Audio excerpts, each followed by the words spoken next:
ಶಿಕ್ಷಣ ಸಂಸ್ಥೆ ಸಿಕ್ಯಾಕ್ ಶಿಕ್ಷಣ ಸಂಸ್ಥೆ ಅಂತ ಕಂಪ್ಲೀಟ್ ಲೈಸೆನ್ಸಿಂಗ್ ಅಥಾರಿಟಿ ಯಾರು ಬರ್ತಾರೆ? ಇಲ್ಲ, ಸೊ ಅದ್ರ ಬಗ್ಗೆ ಬೇರೆ ಕಡೆ ಹೇಳ್ತೀವಿ ಅವ್ರಿಗೆ excise bring it to the concern. ಈಗ ಸದ್ಯಕ್ಕೆ ಅಂತ ಯಾವುದೇ ಇಲ್ಲಿ ಈ ಜಿಲ್ಲೆಯಲ್ಲಿ ಸೀಸ್ ಆಗಿಲ್ಲ. It is maximum ganja. ವಾರಂಗಿ ನಾವೇನು ಟೀ ಎಲ್ಲರಿಗೂ ಟೀ ಕೊಡ್ತೀವಿ. ಕರ್ನಾಟಕ ಸರ್ಕಾರ ಈಗಾಗಲೇ ಕರ್ನಾಟಕ ರಾಜ್ಯವನ್ನು ಮಾದಕ ವಸ್ತು ಮುಕ್ತ ರಾಜ್ಯವನ್ನು ಮಾಡಲು ಈಗಾಗಲೇ ಘೋಷಣೆ ಮಾಡಿದೆ. ಅದರ ಅಡಿಯಲ್ಲಿ ಈಗಾಗಲೇ ಕರ್ನಾಟಕ ರಾಜ್ಯ ಪೊಲೀಸ್ ಸಾಕಷ್ಟು ಕಾರ್ಯಾಚರಣೆಯನ್ನು ಮಾಡಿ ಸಾಕಷ್ಟು ಪ್ರಕರಣಗಳು ಈ ಡ್ರಗ್ ಪೆಡ್ಲರ್ಸ್ಗಳ ಮೇಲೆ ಹಾಗೂ ಕನ್ಸ್ಯೂಮರ್ಸ್ ಮೇಲೆ ಈಗಾಗಲೇ ನಾವು ದಾಖಲು ಮಾಡ್ತಾ ಬಂದಿದ್ದೀವಿ. ಹಾಗೂ ಹೆಚ್ಚಿನ ಪ್ರಮಾಣದಲ್ಲಿ ಡ್ರಗ್ಸು ಕೂಡ ನಾವು ಜಪ್ತಿ ಮಾಡಿದ್ದೀವಿ. ಆದರೆ ಈ ಡ್ರಗ್ಸ್ ವಿರೋಧ ಹೋರಾಟ ಏನಿದೆ ಅದನ್ನು ಹಾಗೂ ಈ ಡ್ರಗ್ಗಿನ ಸಮಸ್ಯೆಯನ್ನು ಸಂಪೂರ್ಣವಾಗಿ ನಾವು ನಿಲ್ಲಿಸಬೇಕಾದ್ರೆ ಹಾಗೂ ಇದು ಈ ಒಂದು ಡ್ರಗ್ ಫ್ರೀ ಕರ್ನಾಟಕ ಯೋಜನೆ ಏನಿದೆ ಅದು ಪರಿಣಾಮಕಾರಿಯಾಗಿ ಆಗಬೇಕಾದ್ರೆ ಪೊಲೀಸ್ ಇಲಾಖೆ ಅಲ್ಲದೆ ಸರ್ಕಾರದ ಇನ್ನೂ ಬೇರೆ ಬೇರೆ ಇಲಾಖೆಯವ್ರದ್ದು ಕೂಡ ಇದರಲ್ಲಿ ಪಾತ್ರ ಭಾಳ ಮಹತ್ವದಾಗಿದೆ.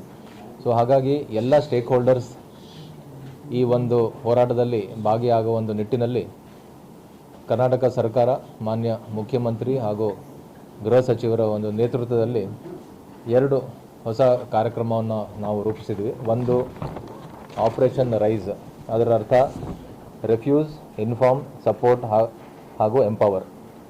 ಇದರ ಅಡಿಯಲ್ಲಿ ಈಗಾಗಲೇ ನಾನು ಹೇಳಿದ್ದೀನಿ, ಪೊಲೀಸ್ ಇಲಾಖೆ ಅಲ್ಲದೆ ಬೇರೆ ಬೇರೆ ಇಲಾಖೆಯವರು ಕಂದಾಯ, ಸಾರಿಗೆ, ಉನ್ನತ ಶಿಕ್ಷಣ, ವೈದ್ಯಕೀಯ ಶಿಕ್ಷಣ, ಆರೋಗ್ಯ ಹಾಗೂ ಔಷಧಿ ನಿಯಂತ್ರಣ ಇಲಾಖೆ ಎಲ್ಲ ಸ್ಟೇಕ್ ಹೋಲ್ಡರ್ಸ್ ಸೇರಿ ಈ ಒಂದು ಡ್ರಗ್ಗಿನ ಮೆನೆಸ್ ಏನಿದೆ ಇದನ್ನು ಕಂಟ್ರೋಲ್ ಮಾಡೋಕ್ಕೆ ನಾವೆಲ್ಲರೂ ಒಟ್ಟಿಗೆ ಈ ಒಂದು ಹೋರಾಟದಲ್ಲಿ ಭಾಗಿಯಾಗ್ತೀವಿ.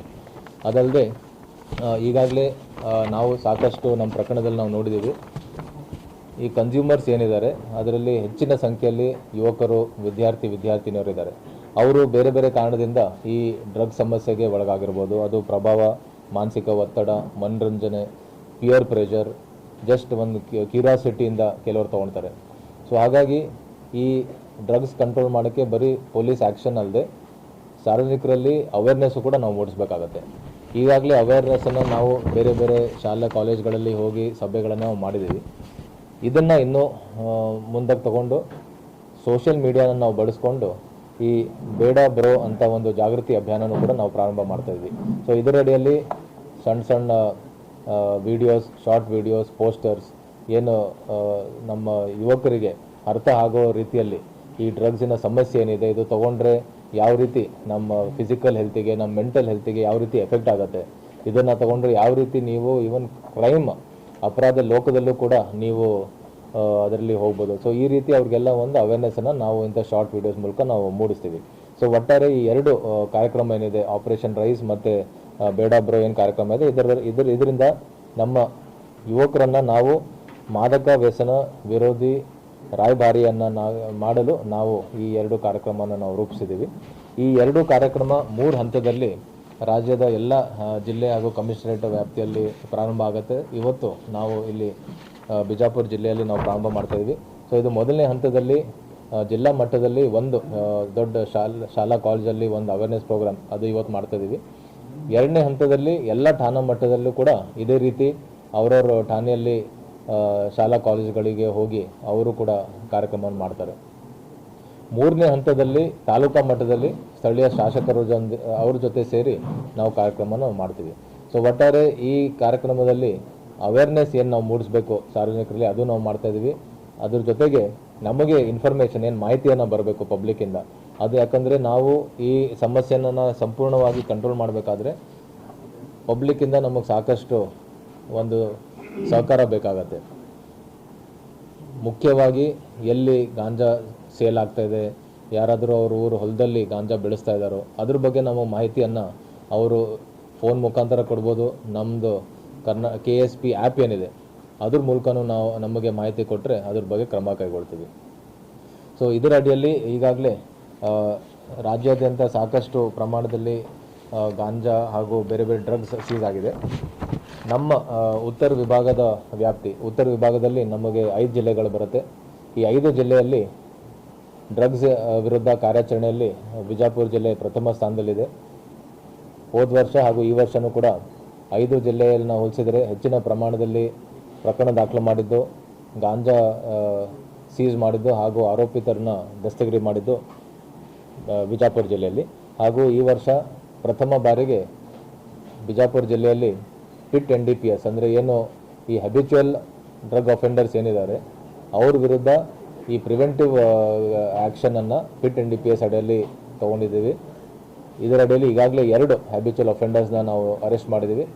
ಮುಂಬರೋ ದಿನಗಳಲ್ಲಿ ಇನ್ನೂ ಯಾರ್ಯಾರು ಹ್ಯಾಬಿಚುವಲ್ ಅಫೆಂಡರ್ಸ್ ಇದ್ದಾರೆ ಡ್ರಗ್ಸಲ್ಲಿ ಅವ್ರಿಗೂ ಕೂಡ ಐಡೆಂಟಿಫೈ ಮಾಡಿ ಈ ಪಿಟ್ NDPS ಅಡಿಯಲ್ಲಿ ಕ್ರಮ ಕೈಗೊಳ್ತೀವಿ.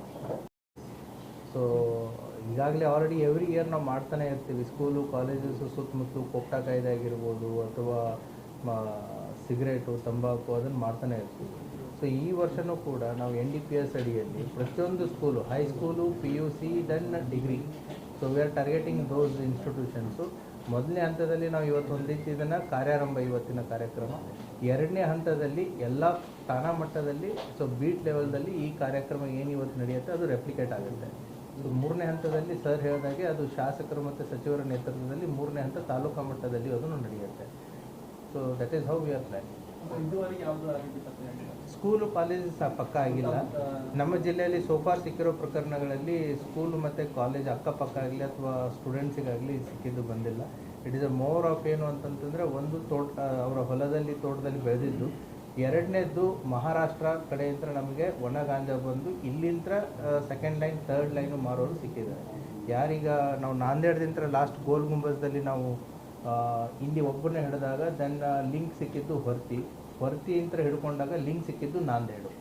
So that is of the chain link is there. So ಹಾಗಾಗಿ it is a chain link, we have to go for the peddlers. Majority ನಮ್ಮದು ಅದು ಏಜ್ ಗ್ರೂಪ್ ಕ್ಯಾಟಗರೈಸೇಷನ್ ನೋಡಿದ್ರೂ ಕೂಡ ಮೆಜಾರಿಟಿ ನಮ್ಮಲ್ಲಿ ಕಂಡು ಬಂದಿರೋದು ಲೇಬರ್ ಕ್ಲಾಸ್. ಸೊ ಹಾಗಿದ್ದಾರೆ. ಸ್ಟೂಡೆಂಟ್ಸ್ಗೂ ಕೂಡ ನಾವು ಚೆಕ್ ಮಾಡ್ತಾ ಇದ್ದೀವಿ.